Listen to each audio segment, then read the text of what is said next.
मेरे ऊपर attempt to murder का केस चल रहा था। मैंने सरेंडर किया था और मैं जिस वैन में जा रहा था, उस वैन में उस समय के जो सबसे बड़े माफिया गुंडे थे वो बैठे हुए थे और मैं भी बैठा हुआ था। तो मुझसे कहा गया था कि जो बाहर लोग समझदार थे, जिन्हें जेल और उन सब का एक्सपीरियंस था, उन्होंने कहा था कि भाई जब जाना तो किसी को ये मत बोलना कि तुम शान से बताना कि तुमने कोई छोटा-मोटा काम नहीं किया, तुम्हें गोली मारी है। गोली मारने वाले लोगों की इज़्ज़त होती है, छोटा-मोटा क्राइम करने वालों की वहाँ इज़्ज़त नहीं होती, उल्टा उनसे काम कराया जाता है।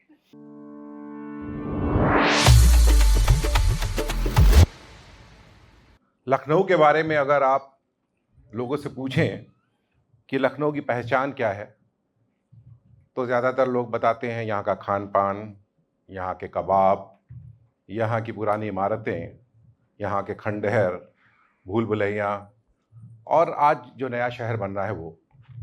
लेकिन अगर कोई मुझसे पूछे कि आपकी नज़र में लखनऊ क्या है, तो मुझे लखनऊ का एक कैरेक्टर है, वो मुझे बहुत अच्छा लगता है कि लखनऊ आपको आपके अतीत से नहीं, आपके वर्तमान से पहचानता है।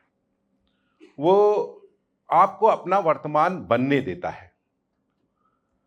मैं लखनऊ की कहानी सुनाने से पहले अपनी एक कहानी सुनाना चाहूँगा। अभी आज से 7-8 साल पहले नॉर्थ ईस्ट के एक राज्य के एक बहुत बड़े पुलिस ऑफिसर ने मुझे बुलाया। कहा कि सुधीर जी आप यहाँ आइए और यहाँ बहुत इंसर्जेंसी है और बहुत ख़राब हालात हैं और सेंट्रल तक बात पहुँच नहीं पा रही है जो पहुँचनी चाहिए। और यहाँ बिल्कुल एक अलग ही पैरेलल गवर्नमेंट चल रही है। तो मैं उस राज्य में उनके बुलावे पे गया। तो वहाँ पर जिस ऑफ़िस में मैं बैठा था, तो वहाँ की जो देश की जो टॉप 2 खुफिया एजेंसियाँ हैं, उनके नॉर्थ ईस्ट के हेड थे। वहाँ के पुलिस के एक बहुत सीनियर ऑफ़िसर थे और मैं बैठा हुआ था। तो वो बताने लगे कि यहाँ जो इस राज्य में या नॉर्थ ईस्ट में जो अलगाववादी हैं, उनका जो एक ग्रुप है जिसके साथ में सेंट्रल गवर्नमेंट की बातचीत होती है, जिनके ज़रिए इस राज्य के डेवलपमेंट और कोई नया बवाल ना हो, उसको लेकर चीज़ें तय की जाती हैं, वो कुछ ठीक नहीं कर रहे हैं, वो लोग गड़बड़ कर रहे हैं और ये बात सेंट्रल को नहीं पता चल पा रही है और आप आइए और देखिए 3-4 दिन। उन्होंने कहा आप घूमिए यहाँ हमारे राज्य में, तो देखिए कि आपको क्या महसूस होता है और जो महसूस होता है वो लिखिए। उसी समय एक लेडी आईपीएस वहाँ पे आईं। तो वहाँ पे जो दूसरे उनके जो बॉस बैठे थे, उन्होंने कहा देखो तुम्हारे घर से कोई आया है। तो उन्होंने कहा कोई कानपुर से आया है क्या? नहीं, हमने कहा नहीं, नहीं मैं लखनऊ से हूँ। तो वो काफ़ी समय कानपुर में भी डेपुटेशन पे आई थी नॉर्थ ईस्ट। वैसे तो उस नॉर्थ ईस्ट के राज्य की आईपीएस थी, लेकिन इधर भी रही थी वो डीआईजी। तो बहुत खुश हुई, उन्होंने कहा भाई आप कल मेरे घर आइए डिनर पे।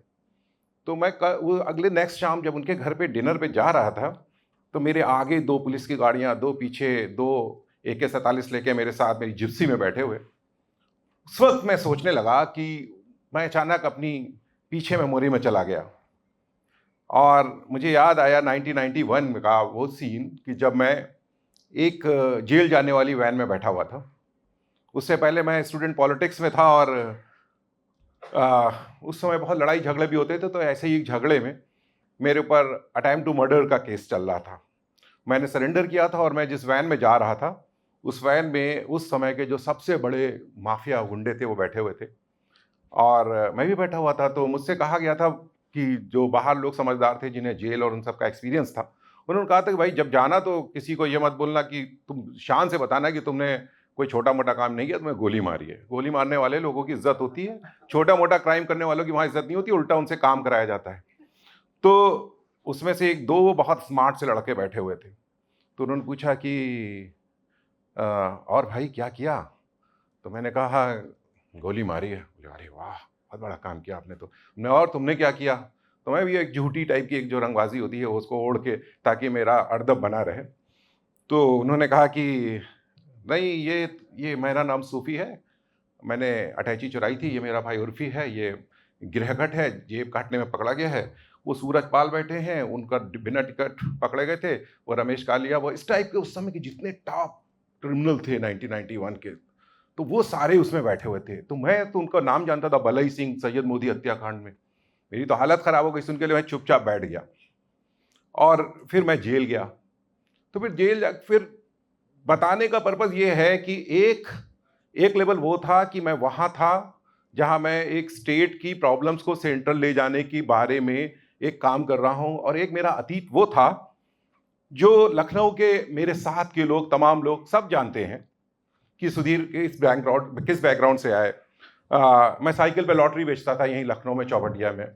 मेरी एक खस्ते पूड़ी की दुकान भी थी, कुछ समय तक मैंने वो भी चलाई, ट्यूशन्स भी पढ़ाई। लेकिन कोई भी मुझे आज मेरी उस पहचान से नहीं पहचानता, वो सिर्फ मैं याद रखता हूँ, उन बातों को सिर्फ मैं याद रखता हूँ। और जो सब लोग मुझे जानते हैं लखनऊ के, वो मुझे मेरे आज से याद रखते हैं। मेरा आज जो है, मेरा जो वर्तमान है, और उस वर्तमान को वो फलते फूलते देखना चाहते हैं, और ये आज से नहीं है। मुझे याद पड़ता है कि जब मैंने जर्नलिज्म कोर्स किया, और मैं 1991 में जो केस हुआ, वो केस खत्म हुआ, कंप्रोमाइज हो गया। उसके बाद मैंने चौपटिया चौक छोड़ दिया, मैं यूनिवर्सिटी में जाने लगा। कॉलेज में मैंने जहाँ छात्र संघ चुनाव लड़ा था, मैं हार गया, तो शर्म के मारे उस कॉलेज में ना जाके यूनिवर्सिटी में क्लास अटेंड करता था, एग्जाम देने कॉलेज जाता था। कॉलेज के बाद जब मैंने जर्नलिज्म कोर्स ज्वाइन किया, तो मैं अब लखनऊ के लोगों की बात करूंगा कि लखनऊ के लोग कितने अच्छे हैं। तो वहाँ मुझे एक टीचर मिले, मिस्टर JP शुक्ला। वो हिंदू के उस समय के ब्यूरो चीफ थे। तो मैं उनसे बहुत सवाल पूछता था, तो एक दिन बहुत नाराज हो गए, तुम कितना सवाल पूछते हो। बहुत डांटा उन्होंने। फिर उन्हें लगा कि मैंने लगता है ज़्यादा डांट दिया। दिन उन्होंने बुलाया, अलग से मुझसे बात करने लगे। बोले, और तुम क्या करते हो? तो मैंने उनको अपना सारा अतीत बताया। तो जब मैंने उनको सच सच बताया, तो वो बड़े खुश हुए। उन्होंने कहा, तुम घर आना। और उन्होंने मेरे पास से कोई मतलब नहीं रखा। उन्होंने कहा, तुम देखो तुम्हें बनना क्या है, तुम ये ध्यान रखो। फिर उन्होंने अपनी ज़िंदगी का जो संघर्ष था वो बताया, और कहा कि जो सीधा रास्ता होता है, जो ईमानदारी का रास्ता होता है, और जो सच का रास्ता होता है, वो थोड़ा लंबा होता है, लेकिन उसमें कभी दिक्कत नहीं होती। और उस समय मेरी जेब में पैसे भी नहीं रहते थे खाने के। उन्होंने मुझे अपने घर पे रखा, खाना खिलाया, और जॉब में मिलने में भी मदद की। तो मैं देखता हूँ कि इतने बड़े जर्नलिस्ट थे वो। मेरा उस समय का अतीत ऐसा था, उनको इस बात से कोई मतलब नहीं था। ये एक लखनऊ के लोगों का कैरेक्टर है। मैंने बहुत सारे लखनऊ के लोगों को देखा। एक श्यामलाल दही वाले थे चौपटिया में, मैं उनको देखता था। उनकी दुकान बहुत दूध दही रबड़ी की बहुत चल रही होती थी, लेकिन अगर कोई लाश निकल गई घर वहां से आगे से, तो वो सब दुकान छोड़ा, किसी लड़के को बैठा ला और अंगोछा डाल के घाट तक चले जाते थे। तो ये एक लखनऊ के लोगों की एक करेक्टर है। चंद्र प्रकाश जी बैठे हैं, शायद चंद्र प्रकाश जी को याद हो ये बात। उन्होंने ये कहा था मुझसे कि पन्ने मुड़े नहीं, ये किताब बिल्कुल वैसे ही वापस करना। बरसों तक उन्होंने मुझे किताबें पढ़ाई, और मुझे किताबों पे पैसा नहीं खर्च करना पड़ा।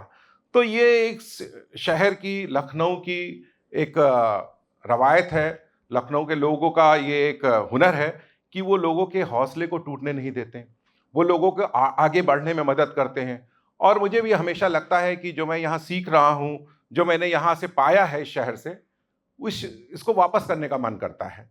मैं दुनिया में कई देशों में गया, तमाम अपनी कमजोरियों के बावजूद। जैसे मेरी इंग्लिश अच्छी नहीं थी, इसके बावजूद मेरे सर ने मुझसे कहा कि जो तुम्हारा स्ट्रांग पॉइंट है उस पर मेहनत करो, हिंदी पे मेहनत करो, हिंदी जो अच्छी है तो उसी पे काम करो। हिंदी में खूब अच्छा लिखा पढ़ा। हिंदी में लिखते लिखते मैं पर्यावरण पे लिखना शुरू किया। लोग जब पॉलिटिक्स और क्राइम पे लिखते थे, मैंने पर्यावरण के बारे में और हेल्थ के बारे में काम करना शुरू किया। और इतना अच्छा काम किया कि bill and Melinda Gates foundation के लोग आए, और उन्होंने हिंदुस्तान अखबार में जब मैं था तब उन्होंने आके मुझे एक फेलोशिप दी, काइजर फाउंडेशन US की। तो वो उस समय का एक बहुत बड़ा मौका था कि मेरे जैसे इंसान को एक फेलोशिप मिल रही, जो $6000 2006 में मुझे मिले थे, जब मेरी सैलरी मुश्किल से 15-16 हज़ार रुपये महीना हुआ करती थी। और वो इसलिए मिली थी कि आप पूरा देश घूमिए और जानिए कि HIV की क्या स्थिति है, और उसका सोशल स्टिग्मा क्या है, और लोग किस तरह से पीड़ित हैं, और उसमें क्या किया जा सकता है। तो मैंने पूरा देश उससे घूमा। और उसके बाद ये सिलसिला आगे बढ़ता चला गया। फिर मैंने centre for science and environment की एक फेलोशिप मिली, उसमें मैंने काम किया। और इसके लिए मुझे कहीं लखनऊ से बाहर नहीं जाना पड़ा। खास बात ये, मैं इसका जिक्र इसलिए कर रहा हूँ कि ये सब लखनऊ में रहते रहते मैं कर रहा था। वो फेलोशिप मिली, उसमें इतना अच्छा काम हुआ कि इंटरनेशनल हेराल्ड और तमाम इंटरनेशनल ऑर्गेनाइजेशन में मेरी फाइंडिंग्स छपी। द हिंदू ने उसको छापा कि मैंने ये किया था। आज से करीब 20 साल पहले मैंने impact of climate change on mango crop, आम की फसल पे क्लाइमेट चेंज का क्या फ़र्क पड़ रहा है। शायद क्लाइमेट चेंज पे उस समय की वो पहली स्टोरीज थी कि लोग आम से लीची की ओर शिफ्ट कर रहे हैं, जैसे सहारनपुर में, और यहाँ भी आम के बाग लोगों ने ख़त्म करना शुरू कर दिए, जो अब काफ़ी कम हो चुके हैं। वो मेरी स्टोरी इंटरनेशनली पब्लिश हुई, और उसकी वजह से मुझे 7 UN समिट कवर करने का मौका मिला, क्लाइमेट चेंज की जो होती है हर साल UNFCCC की। तो मैंने अपने जीवन में देखा और मुझे हमेशा ये लगा कि अगर मैं लखनऊ में नहीं होता, अगर मैं किसी और शहर में होता, मैं देखता हूँ बनारस में, आजमगढ़ में, गाजीपुर में, तमाम शहरों में लोग अच्छे बहुत मेधावी होते हैं, बहुत प्रतिभाशाली होते हैं, लेकिन कभी किसी छोटी गलती में फँस जाते हैं, कभी जो लड़कपन में यंग एज में होता है, उस समय जोश ज़्यादा होता है, झगड़ों में फँस जाते हैं और बड़ा काफ़ी खराब गति होती है बहुत लोगों का, पुलिस एनकाउंटर हो जाता है, बहुत लोग क्रिमिनल बन जाते हैं, बहुत लोगों का साथ बहुत कुछ गड़बड़ होता है। लेकिन ये शहर आपको ना केवल सुधरने का मौका देता है, लेकिन कुछ और आगे बड़ा बनने का भी मौका देता है। तो लखनऊ से जुड़ी मेरे पास ढेरों कहानियाँ हैं, मेरे दोस्तों की बहुत सारी कहानियाँ हैं। अभी जो ब्रिजेश पाठक जी बैठे थे, मुझे याद है कि जब मैं केकेवी में छात्र चुनाव लड़ रहा था, तो ब्रिजेश पाठक जी लखनऊ यूनिवर्सिटी में चुनाव लड़ रहे थे। इसी शहर में वो भी चुनाव लड़ के उप मुख्यमंत्री तक बने हैं। तो शहर लखनऊ सबको मौका देता है और उसको उसके अतीत से नहीं पहचानता है, उसके वर्तमान को बनने का मौका देता है और आगे बढ़ने का बहुत मौका देता है। बहुत-बहुत शुक्रिया।